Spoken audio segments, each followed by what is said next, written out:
See, I thought this was just an opportunity for celebrities to take a good picture. Is it not? No, I was kidding. I think It's an important part of it. Well, it's because really interesting. It generates the press and it gets people's attention. But the people in those seats, for the most part, most of them, are working. And they are working and they are racing and running and seeing not only the 80 shows here in the tents, but another 100 maybe that are around New York. And then they get on planes and go and do that in 3 other cities. I mean, Stephanie Solomon from Bloomingdale's, just talked to her outside Calvin Klein, and she said, I have hit the wall. I've hit the wall. She is exhausted. Well, you're on your feet and you're running, and then you have to know what you're looking for and what you want, what your objective is, whether it's a trend forecast that you're after, or you're the designer of the textiles, or it's the shoe manufacturer, the accessory designer, or the hair and makeup artists who are setting the trends that then spill out to another whole universe of business and products. There's so much that happens there.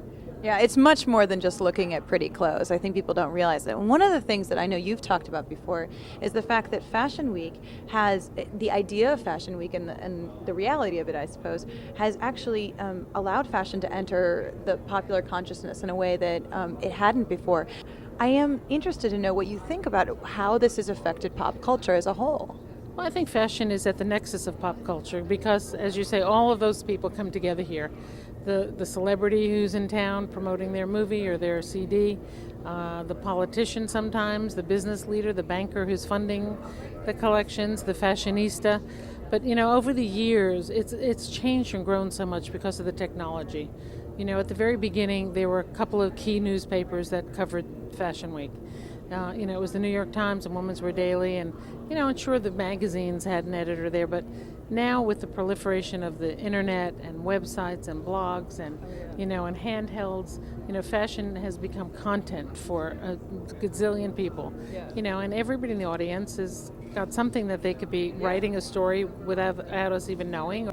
So you have more of an influence because of all the media coming in and disseminating it beyond just a couple of different newspapers, then that's what you're saying? Absolutely. And fashion is also a barometer of what's happening in the world. It's a great communicator. Are people happy? Is the economy where it is? What's going on in the market? Fashion is a time capsule. It tells you what's happening in the universe. One of the things I've been surprised about is actually, yes, celebrities get a lot of attention, and if you were to read about it from outside, in the outside world, you'd think it's all celebrities. It's really not. No, there are a few that are hand-selected and hand-picked, and the ones that you generally have a relationship with the designer of the house, that they dress them, and they get along, they like each other. There's really not a lot of gratuitous celebrity placement here.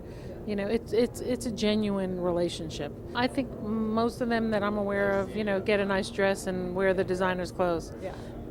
It's not too difficult to go to a fashion show if you're a celebrity. No, it's not difficult, and it's also, they live and breathe the red carpet, and the magazines and the websites and everything. Again, all the TV shows about celebrity, it's all about what they're wearing, And I always credit somewhat of that phenomena to Joan Rivers, who being the first woman on the red carpet to say, "What are you wearing?"